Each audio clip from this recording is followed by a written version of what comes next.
Welcome to Drummond Island, the second largest freshwater island in the United States and the 8th largest in the world. 133 square miles of forested landscape, 34 inland lakes, 140 miles of rugged scenic shoreline, and 53 outlying islands. A scenic place to go birding, search for fossils, kayak the 60-mile water trail, scuba dive the 16 shipwrecks, or drive on the largest closed-loop ORV system in Michigan. Just make sure you're prepared for the possibility of mosquitoes.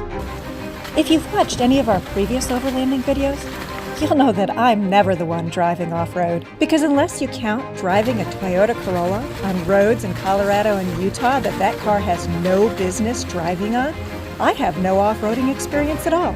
And I'm always more comfortable behind the camera. But now that this 2023 Rubicon Gladiator has become my daily driver, I'd better start learning. Thankfully, Drummond Island has several easy gravel roads like East Ruamaki, a perfect place for me to start driving.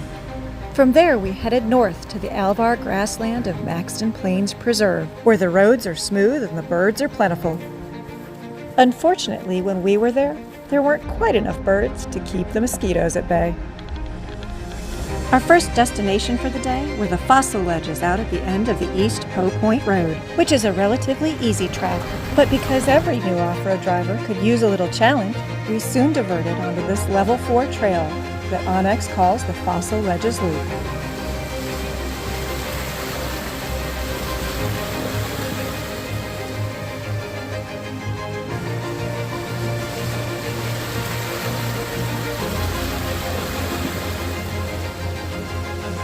At first, it looked like the biggest challenge of this trail for Rue and I would be dealing with the local mosquitoes while we waited for Bill to get in position to film. They're going to eat us alive, little dog. Oh my gosh, they're all over you in the back. Come on, before the mosquitoes eat us all. And of course, Bill was struggling with his own troubles with mosquitoes. I mean, they're just like pelting me in the face. Baby. They are vicious. See them on the windshield and the hood there. Yeah, you can see them. Thankfully, Drummond Island rarely if ever has this big of a mosquito problem. But if you happen to be there when they do, there are still plenty of beautiful and scenic trails to distract yourself with. Onyx describes the 1.4-mile Fossil Ledge Loop Trail as a 2-track trail through a meadow into a woods that is very tight with overgrown brush. And I'd say that describes this place to a T. I'm pretty sure this is where my Gladiator got her first pinstripes.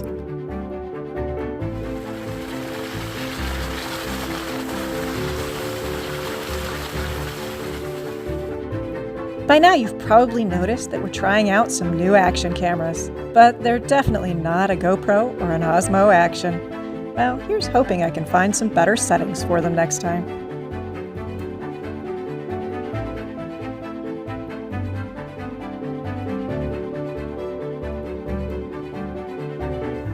Onyx suggests that the rating for this trail comes from the water and mud that can make this trail very challenging. Towards the beginning of the trail, we had experienced the one long mud hole, followed by some very deep ruts that the Gladiator just barely cleared. But for the first mile of trail, I'd seen nothing that was really overly challenging or caused me concern. Until we got here. One of the many pieces of advice that Bill often gives to new off-roaders is to make sure that you're driving on the high spots, including the rocks. So he was less than thrilled when I was focused on a second rock, and I missed this first one.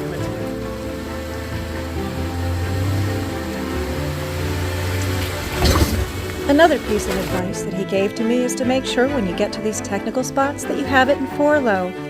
Well, that was another thing that I had completely forgotten about at this point.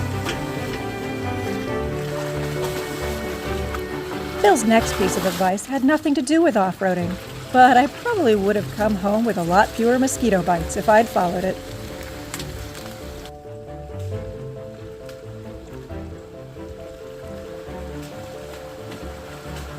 After clearing those technical spots, we turned back onto East Colton Bay Road, headed back towards East Poe Point and the Fossil Ledges. Although this road has plenty of water obstacles, this particular one was clearly optional, but that didn't stop me from wanting to drive through it.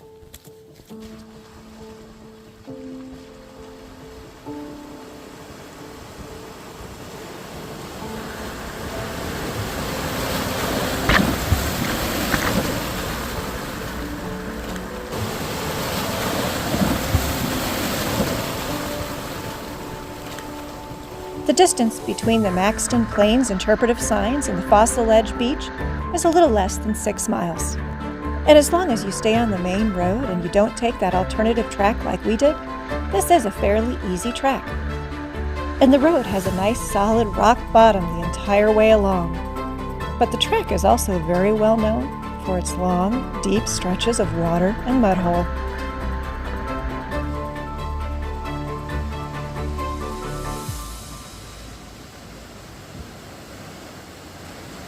Although I drove the Gladiator the entire way out through these long watercourses to Fossil Ledge Beach, I have no film of me doing so. Being a little more normal than I am, Bill just politely declined to get out and walk through the water to film.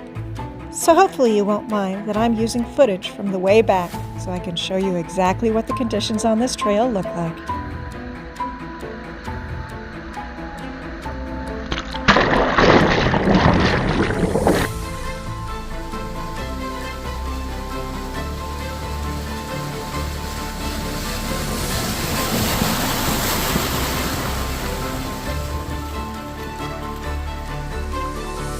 Parking at the Fossil Ledge Beach is somewhat narrow and limited, so make sure that you try and pull your vehicle out of the way as far as you can.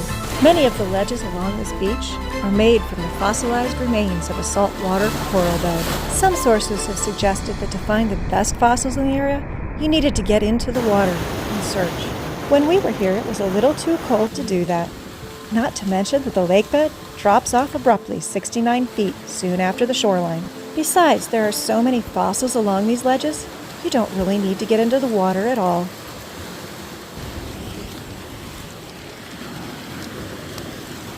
Once you're done exploring and admiring the Fossil Ledge Beach, there's only one way to go back, the same way you came in, across all of those rocky ledges and through all of that water again. Bill and I had a specific location that we wanted to reach that particular afternoon to see whether a stock Gladiator could drive through it. But before we headed that direction, we thought we'd explore a little bit more of the Maxton Plains area, which also meant watching some more antics of the local bird population. If you're interested in watching birds on the Alvar, this is a perfect area to do so.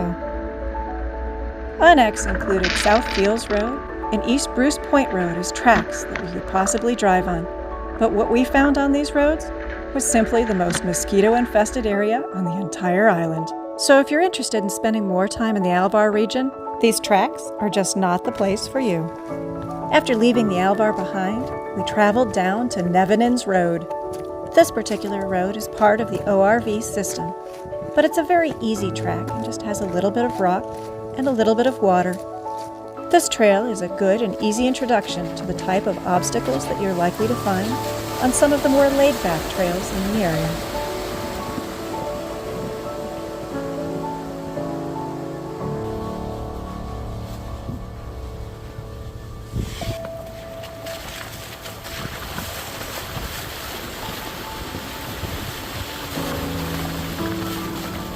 During the 1980s, Drummond Island became a popular place to log for pulpwood. That logging activity led to a massive update in the ferry system between the mainland and Drummond Island. And so with that updated ferry system, Drummond Island created the trail system in the 1990s. Today there are around 40 miles of official ORV trails here, everything from an easy level 2 all the way up to a difficult level 7.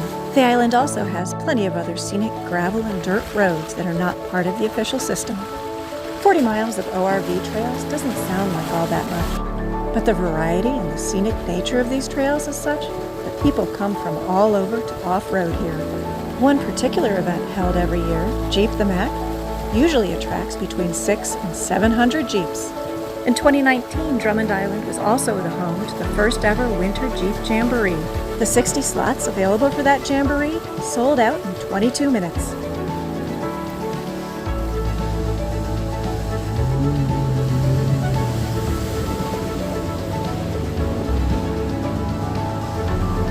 Despite the popularity of Drummond Island and the variety of trails available here, both for ATVs and ORVs, it was still easy to find our own little slice of peace in the forest here.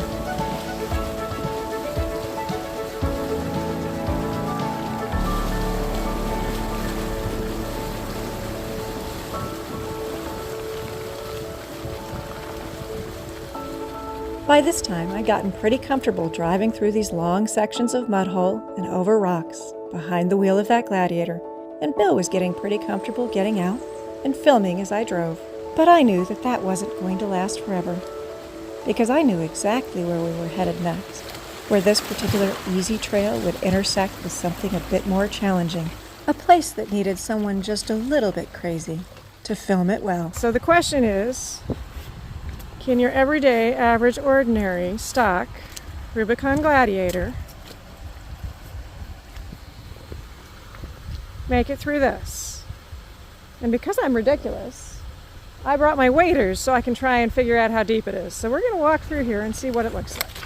Can you hear me? I don't know why I'm not hearing you. There we go. Ooh, sploosh.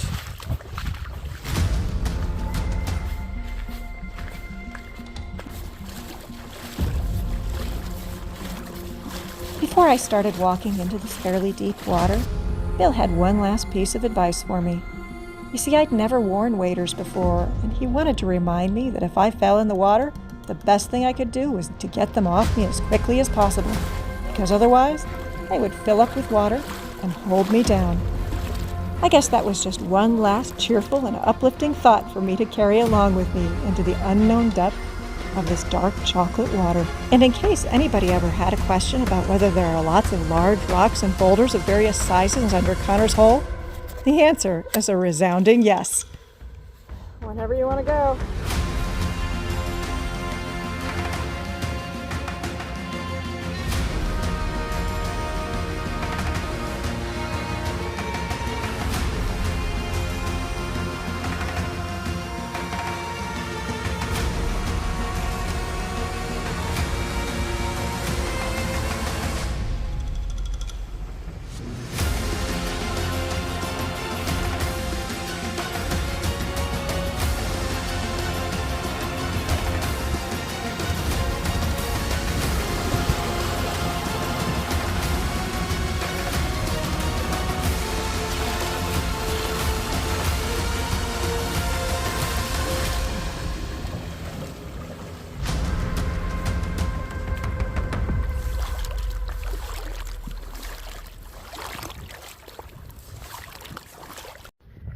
In case you ever wondered if I was absolutely crazy or not, well, I'm walking through this, so that might give you the general impression of, yes, I am a little crazy, but at least today I've got waders on, so I'm not completely sopping wet and freezing. But welcome to Connor's Hole, otherwise known as Logjam. See if I can make it to the other end without tanking it in water. Maybe. There's a lot of rocks under here. A lot of rocks. And it is chocolate milk. Thankfully it's not smelly. But I don't think I'd want to go take a dip in here. Oh yeah, there's no way I'd go through this. I was here by myself and I knew nothing about it. Yep, it sure did just drive right through. There you go, there's the pretty Jeep on the other side. What? Something raised up in the water and went back down back here. It's trying to eat me. It's like this monster. That was a muskrat or something. Is that something? In case you're curious, a stock Rubicon Gladiator, at least today, made it through Connor's Hole, otherwise known as Logjam. No problem, as long as you just took it slow. No snorkel. The drive back to our campsite from Connor's Hole, otherwise known as Logjam, was fairly straightforward and simple. The most complicated part was just the little last stretch between Marblehead Road and that beach campsite. And Bill decided that he was going to film me driving all the way into the site, and then later insisted that I had to use every single last second of that drive, which in this case I was more than happy to do, because it turned out pretty darn well.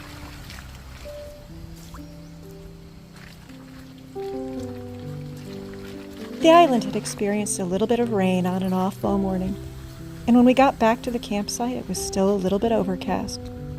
But even with those gray clouds hanging overhead, and the steely gray-colored water lapping at the rocky shore, even there, Lake Huron is a beautiful place of peace. And when the sun broke out and turned everything a vibrant blue, that's when I knew we had to get out those pack rafts and enjoy a simple paddle along the beach before our adventure on the island ended.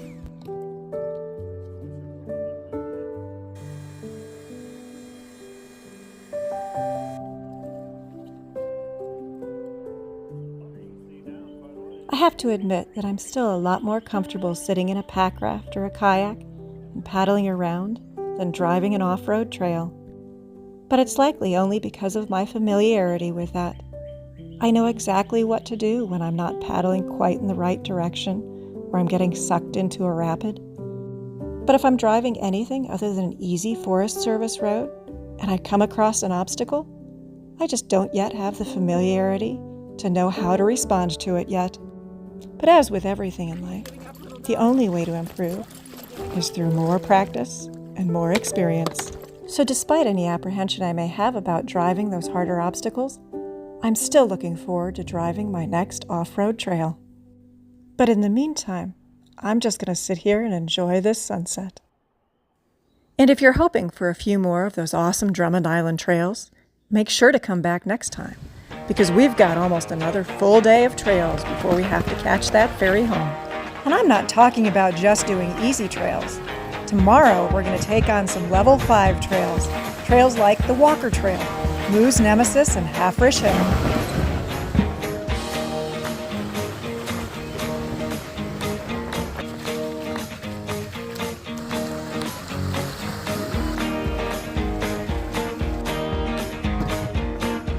And in case you might be tempted to think that we never have problems on the trail, and these Jeeps are always perfectly maintained with no problems, you might want to come back and check out this.